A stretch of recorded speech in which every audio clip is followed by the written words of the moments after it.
Welcome back. KVP private member బిల్లును Rajya Sabha deputy chairman లోక్సభకు సిఫార్సు చేశారు. కేవీపీ బిల్లు ద్రవ్య బిల్లా కాదా అన్నదానిపై ఎగువ సభ నిర్ణయం తీసుకోలేదని చెప్పారు. మనీ గురించి ఉన్న ప్రతిదాన్ని మనీ బిల్లు అని అంటామా?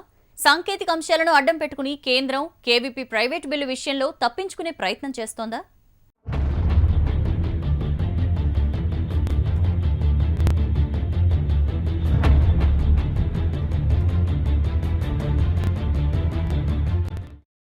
Sir, KVP private member bill దాన్ని లోక్సభకి సిఫార్సు చేశారు సార్. అంటే అది ద్రవ్య బిల్లు అని చెప్పి దాని మీద తీవ్రమైన జయరాం రమేష్ రాష్ట్రపతి ఆమోదంతోనే వచ్చింది కదా, అప్పుడు తెలీదా ఇది ద్రవ్య బిల్లే కాదని? ఏంటి సార్, ఎలా చూడాలి మొత్తం ఇష్యూని? అంటే ఇందులో ఒకటి టెక్నికాలిటీస్, రెండో పాలిటిక్స్.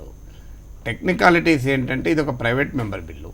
ప్రైవేట్ మెంబర్ బిల్లు రాష్ట్రపతి దగ్గరికి వెళ్ళి తర్వాత రాష్ట్రపతి రెఫరెన్స్తో మళ్ళీ వస్తుంది. దానిపైన చర్చ జరిగింది, సమాధానం కూడా చెప్పారు. చెప్పిన తర్వాత ఇప్పుడు దాని ద్రవ్య బిల్లు అని ఓటింగ్ సమయంలో అంటున్నారు. మరి ద్రవ్య బిల్లు అయితే ఓటింగ్ సమయంలో అయితే రాజ్యసభలో చర్చ జరిగినప్పుడు ఎందుకు టేకప్ చేశారు, ఎందుకు మనీ బిల్ అని చెప్పలేదు? అందువల్ల ఇందులో టెక్నికాలిటీస్లో అర్థం లేదు. అది మనీ బిల్ అంటే ప్రతి దాంట్లో మనీ ఉంటుంది. ఇప్పుడు మనీ లేని బిల్ ఏదైనా ఉంటుందా? నాకు నిజంగా అర్థం కాదు. ఇప్పుడు ఉదాహరణకు నేను కూడా శాసన మండలిలో ఒక ప్రైవేట్ మెంబర్ బిల్లు ఒకసారి ప్రతిపాదించే ప్రయత్నం చేశాను. ఏంటంటే అది తాగుబోతులైన భర్తలు ఉన్న సమయంలో వారి జీతాల్లో సగం భార్యకే చెక్ రూపంలో ఇవ్వాలి అని. ప్రభుత్వ ఉద్యోగులు కానీ ప్రైవేట్ ఉద్యోగులు కంపెనీస్ కానీ ప్రూవ్ అయితే, భర్త తాగుబోతాం ప్రూవ్ అయింది అనుకోండి, భార్యకు 50% శాలరీ ఇచ్చేయాలి అని ఒక బిల్లు పెట్టాలని ప్రయత్నం చేశాను. అలా మరి అది మనీ బిల్ అంటే మనీ బిల్లే మరి, ఎందుకంటే శాలరీ ఇస్తున్నావు కదా, సగం అంటే మనీ బిల్ కదా. అయినా ఈ దేశంలో ఏది దేవాలన్నా బిల్లు మనీ ఉంటుంది కదా. అందువల్ల అట్లా ప్రధాని మనం మనీ బిల్ అందామా? ఏ బిల్లు మనీ లేకుండా బిల్లులు ఉండే చాలా తక్కువ.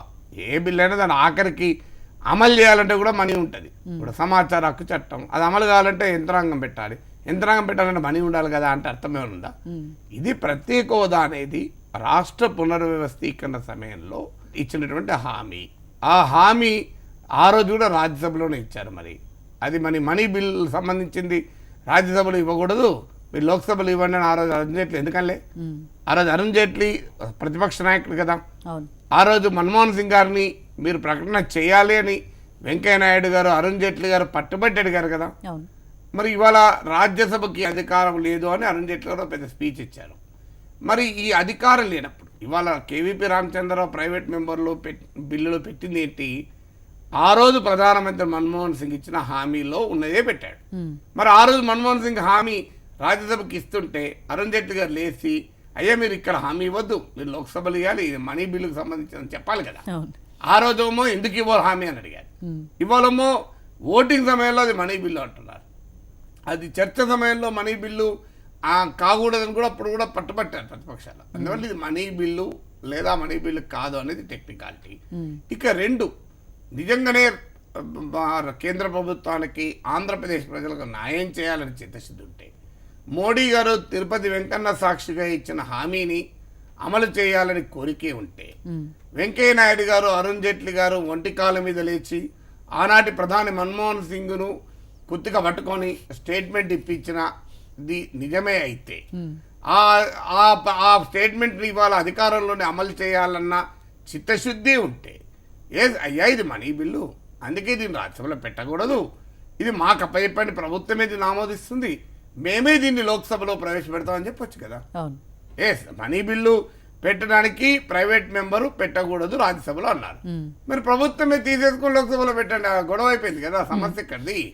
ఇది అఫీషియల్ బిల్లు రూపంలో మేము రాష్ట్ర పునర్వ్యవస్థీకరణ చట్టానికి సవరణ బిల్లును ప్రతిపాదిస్తాం, మీకు హామీ ఇస్తున్నాం, లోక్సభలో మేమే అఫీషియల్ బిల్లు పెడతాం అన్నారు అనుకో, ప్రశ్న లేదు కదా.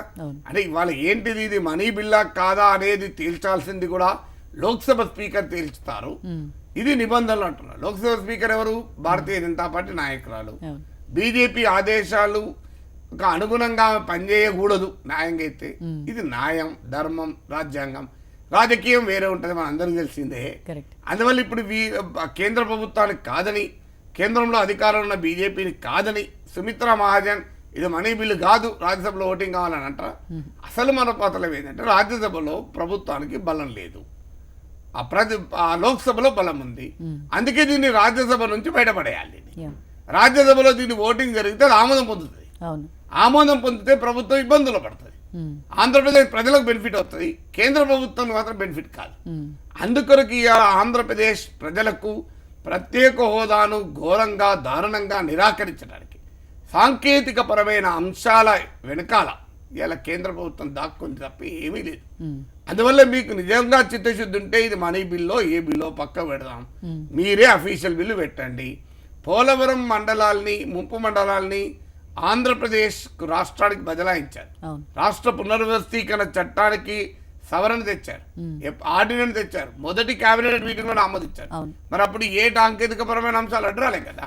అందుకే చిత్తశుద్ధి ఉంటే ఆచరణలో ఇది చెయ్యాలని కోరుకుంటే ఏ సాంకేతిక పరమైన అంశాలు రావు. అందువల్ల ఇట్ ఈస్ టెక్నికాలిటీస్ కాదు, దీని వెనకాల ఉన్నది పాలిటిక్స్ మాత్రమే. సో ఈ పాలిటిక్స్ ఎక్స్పోజ్ అయినట్లే కదా సార్? పాలిటిక్స్ ఎక్స్పోజ్ చాలా స్పష్టంగా ఇలా కొత్తగా ఏదైంది మొన్ననే అయింది కదా. అరుణ్ జైట్లీ గారు 14 ఫైనాన్స్ కమిషన్, మళ్ళీ ఇవాళ కూడా అదే అంటాడు. 14 ఆర్థిక సంఘం సిఫారసులు వల్ల ఉంటారు. నేను ఇవాళ కూడా కేంద్ర పెద్దలను అడుగుతున్నాను, 14 ఆర్థిక సంఘంలో ఏ పేరాలో, ఏ పేజీలో, ఏ పేరాలో, ఏ లైన్లో Andhra Pradesh should not be given special status అని ఉన్నదో చూపెడితే కె నాగేశ్వర్ అనే మానవుడు జీవితంలో టీవీ కెమెరాల ముందుకు రాడు. Open challenge. మరి చెప్పండి, ఎందుకు ఈ అబద్ధాలు చెప్తారు? 14 ఫైనాన్స్ కమిషన్ సిఫారసు మీకు గూగుల్లో ఉంది. ఓపిక ఉంటే మొత్తం చదవండి, ఇంతలా ఉంటుంది. ఓపిక లేకపోతే కంట్రోల్ F పెట్టి ఆంధ్రప్రదేశ్ కొట్టండి. ఆంధ్రప్రదేశ్ ఎక్కడెక్కడ ఉంటుందో అక్కడెక్కడ నీకు కనబడుతుంది, ఆడ చదవండి. వాళ్ళు ఉన్నది ఏంటి అంటే ఈ కొత్తగా ఫైనాన్షియల్ ఆర్కిటెక్చర్ వచ్చింది కనుక, అంటే కేంద్ర పన్నుల పంపిణీ విధానములో నూతన నమూనాను అనుసరిస్తున్నాము కనుక ఇప్పటి వరకు ఉన్న special category states, non special category states అనే తేడా ఇకపై అనవసరము అన్నారు అంతే. ఆంధ్రప్రదేశ్ ప్రస్తావన లేదా?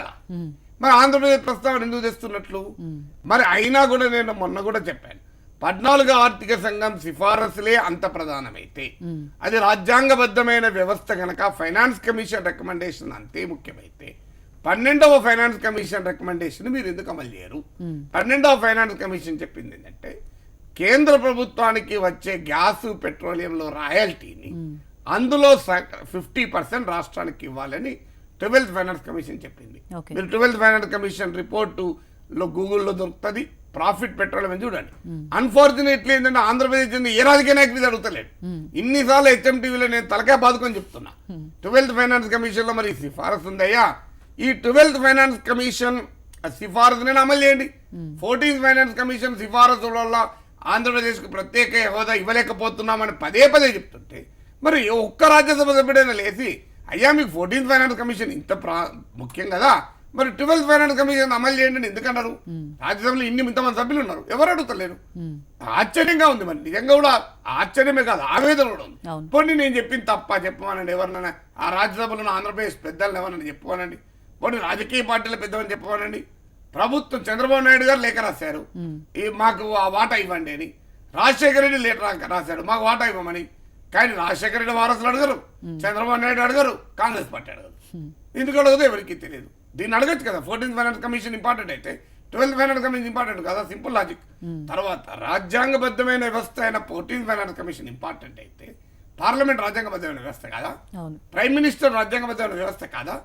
మరి పార్లమెంటులో ప్రైమ్ మినిస్టర్ ఇచ్చిన హామీకి రాజ్యాంగబద్ధత ఉండదా? భారత రాజ్యాంగంలోని ఆర్టికల్ 3 and 4 ప్రకారం రాష్ట్ర పునర్వ్యవస్థీకరణ చట్టం చేస్తున్న సమయంలో ఇచ్చిన హామీకి రాజ్యాంగబద్ధత ఉండదా? ఏం రాజకీయం అంటే ఇది? చెప్తే ఓపెన్ గా చెప్పండి, మాకు ఆంధ్రప్రదేశ్లో రాజకీయ ప్రయోజనాలు లేవు, మీకు ఎంత ఇచ్చినా మాకేం ఓట్లు పడేది లేదు, మాకేం ఎంపీలు వచ్చేది లేదు, మీకు ఎందుకు ఇస్తాం? ఏమన్నా ఎంపీలు వచ్చే బీహార్లో ఇస్తాం, ఎంపీలు వచ్చే ఇంకెక్కడైనా ఇచ్చుకుంటాం, కానీ మీకు ఎందుకు ఇస్తామని చెప్పండి ఓపెన్ గా. ఇలా ఉన్న మతలబ్ ఇది. ఆంధ్రప్రదేశ్లో ఏం చేసినా ఓట్లు వచ్చి ఎంపీలు వచ్చేది లేదు, ఎందుకు ఇవ్వాలి? ఇదే కార్యక్రమం తప్ప ఇంకా వేరేదే ఉందా ఇలా? అందువల్ల ఎందుకు ఈ రాజకీయం, ఎందుకు ఈ రకరకాల కథలు చెప్పుడు, కహానీలు చెప్పుడు, మన టైం వేస్ట్ చేతుడు, టీవీ ఛానళ్లకు గంటలు రాజ్యసభ లైవ్లు ఇవ్వాల్సిన కర్మ పట్టుడు ఎందుకు ఇదంతా? న్యూస్ యాంగిల్లో ఇప్పుడు వచ్చిన బ్రేక్ తీసుకుందాం.